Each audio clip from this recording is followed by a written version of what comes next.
Hello. I'm seeing that we are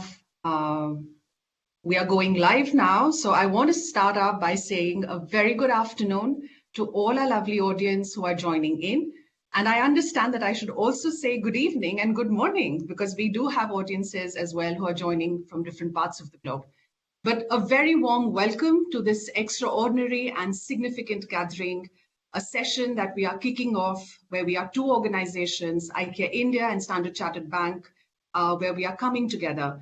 Very different in our business areas, and yet we are embarking on a journey with a very special and a shared purpose. However, before I start and I share more, allow me to introduce myself. My name is Parinita Cecil Lakra. I am the Country People and Culture Manager for IKEA India. And today I have the privilege and the responsibility to make an introduction to this first ever collaboration between our companies, which I think is purely non-transactional and non-monetary in nature, but something where we are coming together, which is based on a mutual vision, on a collective quest, and a shared commitment to build and nurture truly gender balanced and inclusive workplaces in India. But before I go on, a little bit of a storytelling that I think would be interesting for the audience to also know of. So a few months ago, I had the most intriguing request from our CFO, who actually sent me a note and mentioned that some colleagues from our partner bank, Standard Chartered, would like to talk to us at IKEA on our gender equality initiatives and our journey on having built a workplace with 47% women. And this led to my first conversation with the Standard Chartered team. And I must say, it was one of the most intriguing and enlightening conversations that I had, because even though from both the organizations we were seeing good numbers, I realized there is so much that we could learn from each other and also contribute to each other's quest and in our journeys as organizations. So having said that, there's a saying that goes, the journey of 1,000 miles starts with a single step. And that's how that one conversation led to another and another. And that brings us to this very moment. And I would love to make an introduction of what we are co-creating together as organization. Together, Standard Chartered and IKEA India is coming together on a program which we are calling Prerna, a program of collective initiatives towards gender inclusion. Prerna, for many of us, we understand the word. Prerna means inspiration, it means motivation, it means boost, it means a stimulus. So we are hoping that this is bringing our companies to have a commitment to collaborate, to exchange, to inspire each other as we move forward to amplify our commitments for building equitable, diverse, and inclusive workplaces, and with special commitments for improving and strengthening our gender balance. We are committing to a 12-month period, a space of commitment and collaboration, which will be, of course, for taking concrete steps and co-creating initiatives together. But let me switch gears and put a little bit of a context to our realities, and I will refer to a very interesting report, that's the Global Gender Gap Report in 2023 from the World Economic Forum. And when we look at this report, India ranks as 127 out of the 146 countries in terms of how we do on our gender gap. And we have, as a country, moved in our rankings since 2022. But we see that even though we are the most populous country in the world, our ranking is actually lower compared to some of our neighbors, our neighboring countries. This report also throws a very stark alert that in countries in Southeast Asia, it will take approximately 132 years to achieve gender parity if we continue to progress at the pace and at the speed that we are doing right now. Coming back to India, we are a very populous country. Almost 48% of our population is women. But when we look at the participation of women in the workforce, we are hardly just reaching around the 33%. And this, of course, has moved a little bit up since the last report that the report captured. We also have to take a look at the pay gap, the gender pay gap that is prevalent across not just in the country, but everywhere in the world. And also what is alarming is that there is a bit of a dip in the urban employment when it comes to seeing a pattern when we are seeing educated women who are stepping out of the workforce. But having said that, of course, there are many challenges, but it also presents to us the never-ending opportunity for making a positive and a strong movement to make a tomorrow as better than what we had in the past. And there's a saying, it goes that the first step towards change is awareness, the second step is acceptance, but I actually think that the first step is inspiration. And on that note, let me invite you all to an amazing conversation between the most inspiring persons nearest to us. Let's listen into their thoughts, their journeys, their inspiration on this topic. And very soon, I will take a moment to introduce them to you. I'm sure you can see them on your screens as well already. And for our lovely audience, just a little bit of practicalities. Please be aware that we are recording this session. To support audibility at your end, we encourage the audience to please stay on mute. And towards the end of the session, we would love to have, we would love to take some questions. So as and when the questions pop to you, please use the chat feature and send them across. I will be collecting them and organizing them that we can bring them to our beautiful panel who is waiting to get started. So having said that, we are all set, and it's my privilege to introduce the panel for the fireside chat this afternoon. Please welcome Suzanne Pulver. She is the CEO for IKEA India. I also take the opportunity to say a big welcome to Zareen Daruvala, CEO, Standard Chartered Bank India and South Asia. And moderating this amazing discussion is Simon Cooper, CEO, TCIB and CEO, Europe and America, Standard Chartered Bank, and the DE&I leader for Standard Chartered. So to know our panel more closely and to hear from them, Simon, I pass it to you. Please do take it away. Thank you, Barney, and look, Happy New Year, everybody. What an exciting way to kick off 2024. So thank you for including me. I think Kapil Sharma is a famous Indian talk show host. I am not Kapil Sharma, but I will try my best to host this conversation with Suzanne and Zareen. And Suzanne, maybe I can start with you. I think everybody on the call, IKEA is the epitome of what a successful global company looks like. Rather like Standard Chartered, you operate across a huge range of markets. But it'd be really interesting, I think, to understand how diversity fits into the global strategy that's IKEA and how important it is as a part of, I guess, the employee proposition that you have both in India and worldwide. So can you hear me? I'm audible? Yes. Thank you for the question, and it's a big one, so I will try to summarize. The journey that I have with IKEA is 27 years. That's quite common. You stay forever in the company and you move different jobs and organizations. When I came 97, I started in the group function, and I was, of course, seeing with my eyes, it was a lot of men around. And when I saw the list of 200 top managers back then, there were 6 women. So I was shocked.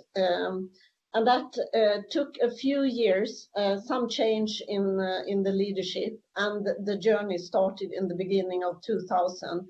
So we have more than 20 years of having diversity as part of our agenda.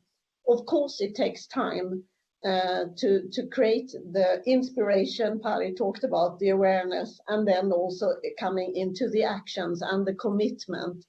But I think more than 10 years back was my first session when we formed a women's forum, not limited to women, but to really focus on what does it take to come to a gender diverse organization. And since then, it has grown and grown and grown.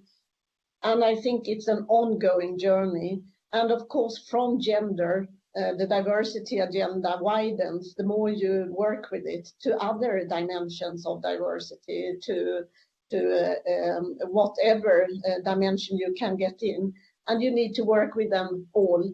But the most obvious one, and one of the primary, has been gender. So I would say you can never relax on it. It's still an agenda we keep in focus.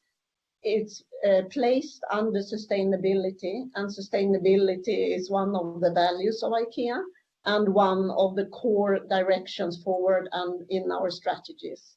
So in that way, we follow up with KPIs, we follow up on the goals we set, which is 50-50 on all levels in all organizations. So that's in short the journey that I've been part of with IKEA. Fantastic. And I assume that makes IKEA a very attractive employer. When you have that reputation, you've built that story, then it becomes easier over time to attract a more diverse workforce as well.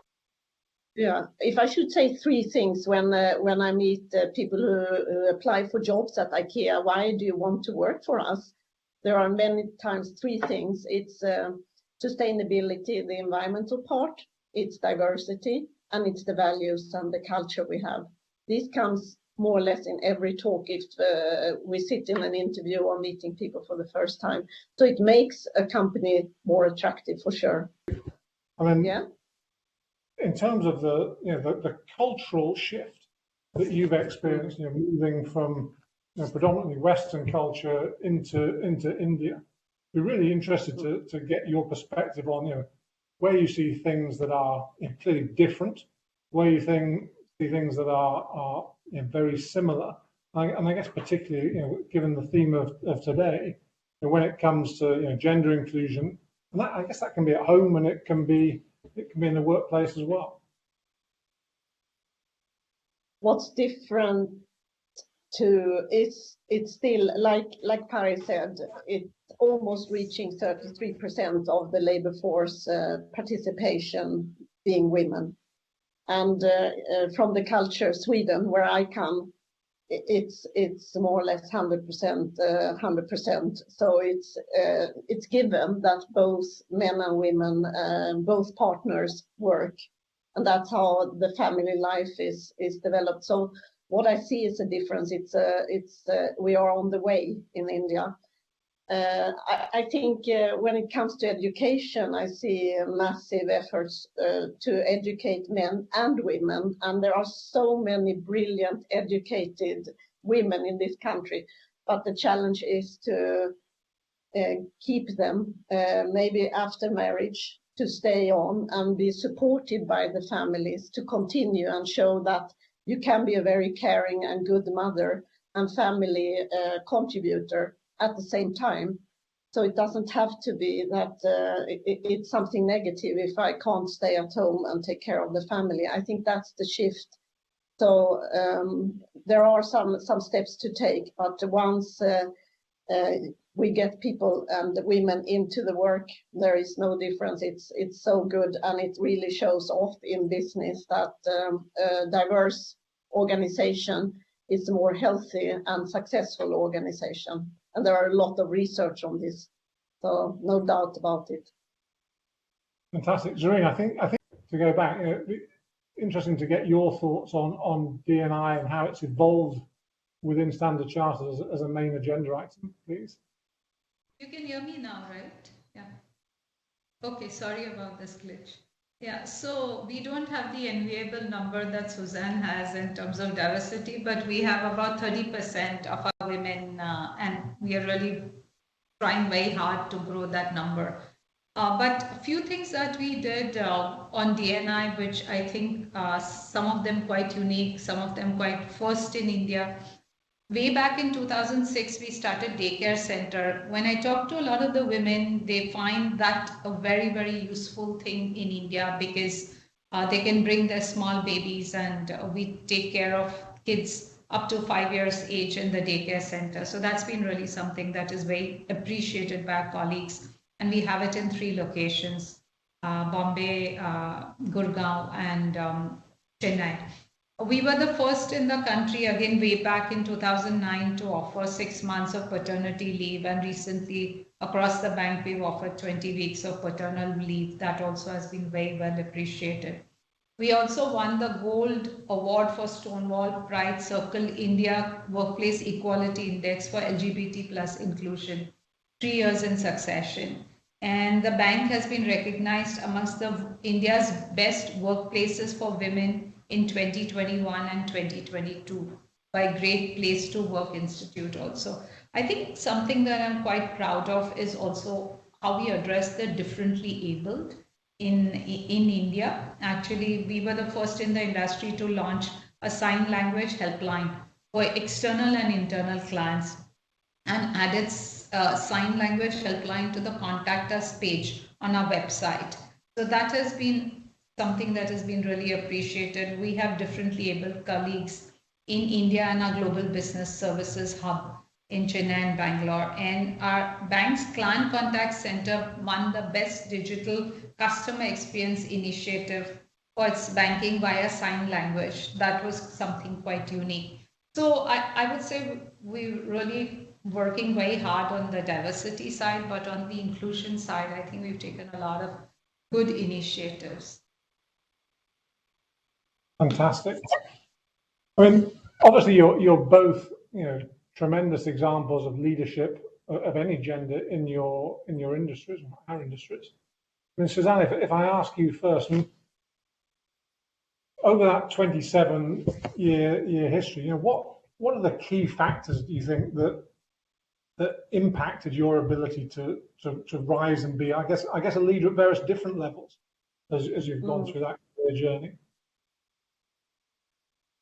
So when I started, I was not very aware about the gender diversity dimension, because I come from a family with my grandmother being a role model. She was an extremely strong woman in society where it was not so normal. And on top of that, I had two elder sisters who paved the way. And then I have a younger brother, but my father was always equal in education and opportunities for us. So for me, it was given. So I entered work life and life overall like I'm a strong woman. I'm as strong as a man. I even wanted to do military service, which I didn't do. It wouldn't have been a very good idea, I think. But I was on this line. I wanted to drive a motorbike. I always thought we can do equal to any man. So I entered my work life, and I think to have a strong voice. Of course, in the beginning, when we were 6 women in the top management and 196 men, I felt intimidated. I felt sometimes I was sitting around the table in a meeting room. I said something, no one listened.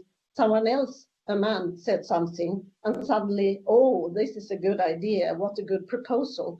So it happened to me.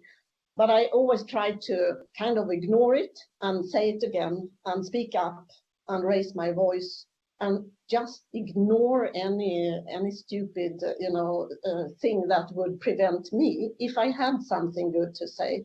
So I think that's how I started to build my leadership, and gradually the more women that came in, and today we are 50-50 in almost all organizations. My peers, country managers, we are 50-50, maybe even more women than men right now. So then you don't have to think so much about it any longer. But I think a strong voice, courage to speak up, and also courage to protect someone else when you see there is a bias or if there is a behavior that is not equal or supporting the diversity agenda. Fantastic, thank you. I mean, Zarina, I know when we're looking at assessing our talent against sort of matrices of skills, one of the key metrics that we use for leaders is resilience. And it'd be great to get your thoughts on how you've managed to build, a little bit to what Suzanne's saying, I think, how you've built resilience into your career journey. And if there's one thing that you think really stands out as being important to you as a leader. Yeah, so one mantra I think which has really helped me is never give up. And this has helped me overcome most challenges. And I think my mind works on solutioning rather than the problem. If the problem, you can't wish it away, but the approach I always take is, okay, whatever has happened, now what do we do and how do we solution and how do we sort of overcome that. So that mindset of never give up and complete solutioning is something that I feel has helped me really enormously. And to my mind, that is what to some extent has built resilience also in how I do things. And also, I think somewhere I've also, when I look at my experience in Standard Chartered Bank India, it's not about witch hunting, but it's about, okay, the problem is there in what will we do differently. And I've told in my town halls also that I have allergy to people who say this can't be done. My thing is, please tell me how it can be done or any ideas. So when you come to my room, come with ideas of how things can be done. So everybody works in a solutioning mindset. And that is, to my mind, really helped me and a lot of the leaders in India. Fantastic. So while listening to Zareen, I've also been thinking about the observation you made that IKEA is now at 50-50 essentially, which is certainly to me seems a phenomenal achievement. I mean, is that specific to IKEA, or is it becoming the industry norm? And if it, I guess in either example, what can you point to a particular catalyst for that, or is it just a cultural mindset that's enabled that? Because we can all learn from that. I don't think it's the benchmark in the industry. Nowhere. Maybe Sweden is close to, but as I said, it didn't come for free. It came by an aware and committed management who made it part of our strategy. So back when the shift came in the beginning of 2000, like more than 20 years back, it became part of our sustainability agenda as a pillar. And with that came also goals and KPIs. And I remember so well back then we had a CEO, because it starts with the recruitment. If you don't recruit for diversity, it will not happen. It's the time you can influence, and that is why it can take time to change to get diversity, and then you need to work on the inclusion part. But he refused to meet one male candidate. He said, I am not interested until you bring me at least one woman candidate, so I can see what is possible. And that's how it shifted. And then that is how the first CEO in India said to even the government here that we commit to gender diversity. We will have a 50-50 organization. And everyone said, oh, that's too much. You will not achieve it. But they did not give up 1 second over the 10 years we have been building up IKEA India, the retail part.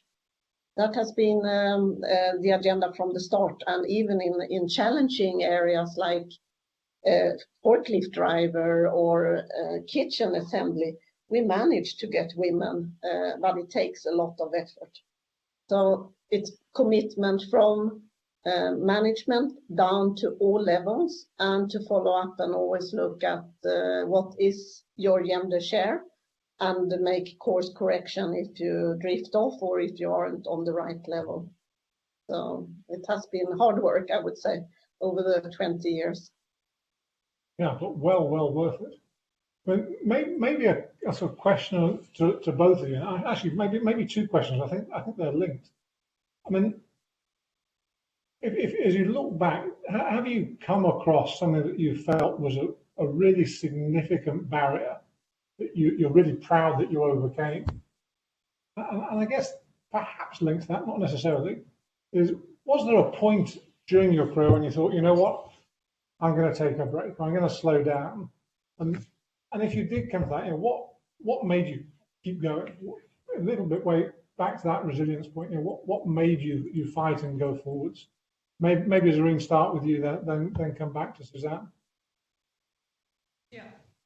So actually, I think I've been blessed to be in two organizations, ICICI Bank and Standard Chartered, both of which have been very supportive of diversity. So of course, I spent 25 years in ICICI Bank, and ICICI Bank has always been looked at as one of the organizations which people look up to for producing a lot of women leaders. And to that extent, I don't think I ever felt that there was a barrier in my career at all. And I've been fortunate to have at least a lot of women bosses also. So to that extent, it was a culture which sort of really encouraged women leaders.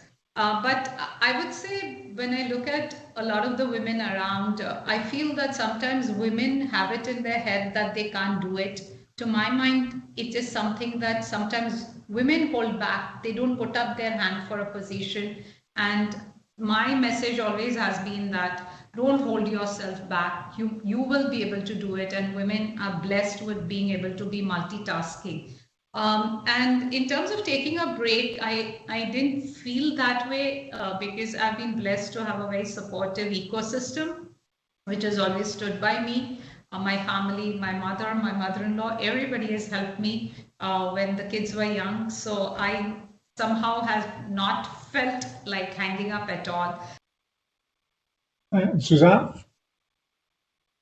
Yeah, no, I think the support that it's always a family decision for the man or the woman or the partner when it comes to the choices you make for the family, for work, etc. And when, as I've said, in Sweden, it's normal that both father and mother or both partners, they work when they have children. But of course, I had 3 children with only 2 years in between. And there were occasions when they started to enter school where it was very tough, where they were not doing great, where we were not in a happy place. And what I tried is to look at how can we change, what can we do, how can we find a solution to this. So I encourage, there are always different things you can do to further improve.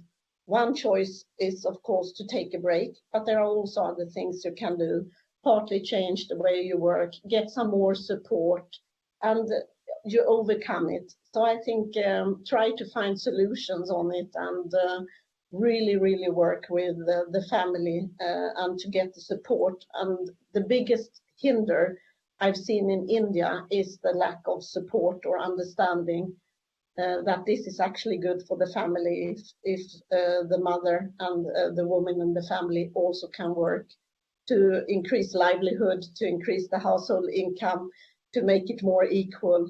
It's the right way forward, but it only works well if it's a family decision with support. And of course, it depends on what family background you have.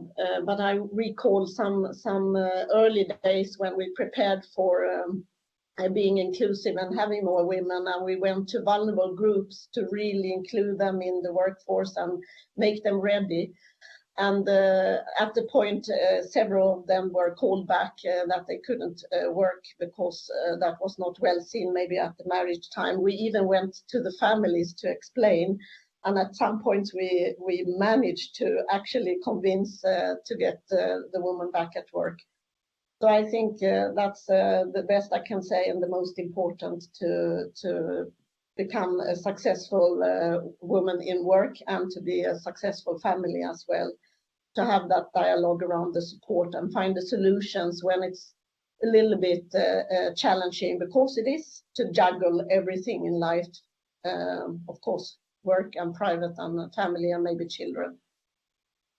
Culturally in India in particular, that may not sit. I mean, Zarina, did you feel that your talk about the support of your mother-in-law? I mean, did you think people were making particular sacrifices, either in terms of their physical sacrifice, but also in terms of I guess, their perceptions in society, or were they strong enough to push through that?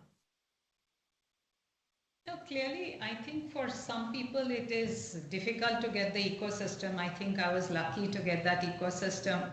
But I think it's also about being a little practical as a mother about what things you just let go and some things that you do. For example, most of the parent-teacher meetings, I used to request my husband to go and not go myself. Sometimes the kids' birthdays I would celebrate on weekends because weekdays there was something pressing and I didn't want So it's about the whole family also sort of acknowledging that there are certain priorities. So it's not about sacrifices, but it's about compromises, I would say, sometimes that you have to do along the way. And I mean, I would compartmentalize my life when the kids were small: Monday to Fridays, office, and Saturdays, Sundays, kids' studies, which was important to focus at that point of time. So I think each woman has to figure out what works for her in terms of how to manage both. And I think if you set your mind to do it, it just happens, is my own thing. And again, it's important to build some ecosystem, whether it's a household help or something who sort of supports you so that you can then, come to work free of all the tension that is personal related. So my advice would be that actually. Fantastic. I mean, you're both clearly role models for the talent, male and female, around you. And as you look at what you've been doing personally to encourage that talent development, are there any particular things you've learned or seen in terms of maybe it's a mentorship or sponsorship that you think have been really successful in terms of developing that female talent?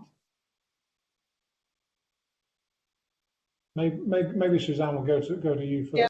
Yeah, I make myself accessible, and I have always accepted mentorship of women when I've got the question. Of course, time is limited, but so far I've managed, and I think that's the best. And sometimes it's a couple of talks, a couple of meetings, and that can make a big difference.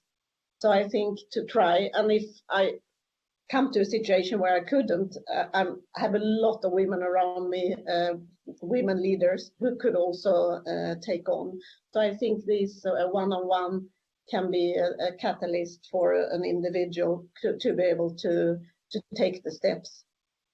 And I'm also very open to form new forums. Like I said, back more than 10 years when I was called to the first women forum we created at IKEA. If that is something that would be asked for in India, I'm really happy to start that up. And I might think it could be something we should do actually to further strengthen the gender diversity in India here. Fantastic. Yeah, I think very similar to what Suzanne said, but one or two more points that I would like to make is sometimes I find that if I can create that ability for a woman colleague, to open up. Sometimes there are things that are pressing in their lives and they need somebody who's sort of has more experience to talk about their personal issues. Sometimes, when women are thinking of taking a break, I encourage them to come and talk to me, sort of, to hear their personal issues. So I have sort of created that environment where women, even middle management, junior, feel free to come and talk about their issues, what's bothering them. Because sometimes it might be a smallish thing which is bothering them. And if I can sort of enable that, that is what I have focused on. Apart from what we do in DNI Council and many other platforms, I think it's important to understand or keep the doors open for younger women to come and freely talk about their issues or their career aspirations. That is something that I focus on and take out the time to do that. Brilliant. So one of the things that I've heard talked about a lot is the sort of battle between diversity on the one hand and meritocracy on the other hand. Be really interesting to get both of your perspectives as leaders in your own business. How do you answer that? How do you nip that at the bud and stop that being a sort of negative chat box that comes out? Suzanne, maybe kick off with you. Yeah, I think it's if that comes up, and it does sometimes, we say, of course, it's always competence and the fit for the job when we recruit. And as I said, it starts with recruiting. Of course, we do not compromise, but we also talk about and we train our managers in value-based recruitment. So besides the competence, the knowledge, maybe the capabilities, the motivation, we look also at the values and the diversity dimension there. And I think we have to look if you are in a situation that it's clear you need to recruit a woman or a man, for that sake, that can also be the case. You have to look really hard. And then if you have found a fantastic candidate, but not of the right, you need to continue the search. I think there is nothing else, but of course, and maybe sometimes you need to, if you can't wait, you have found your candidate, then it is an exception. So you need to be practical also. But the starting point is we can never compromise on competence and say we are fine with less competence. But I rarely think in the end that is a real dilemma. It's a made-up dilemma and maybe an accusation more than a reality. But it can be that you're searching in a domain where it's more candidates of one gender. Then you need to really look hard, maybe take a recruitment firm to support you to find candidates so you have more choices. And then really try to find, so it adds to your diversity ambition. And sometimes you have to make an exception. I've done that also when I didn't find in the end the right, and I couldn't compromise on time or competence. But it's problems to overcome. I think it's not a big hinder in the whole. Thank you. Anything to add? On diversity, I don't think.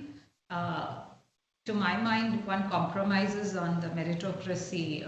But yes, as Suzanne said, you have to, for example, in India, you have to make that extra effort to find the right resume, when you're recruiting, etc.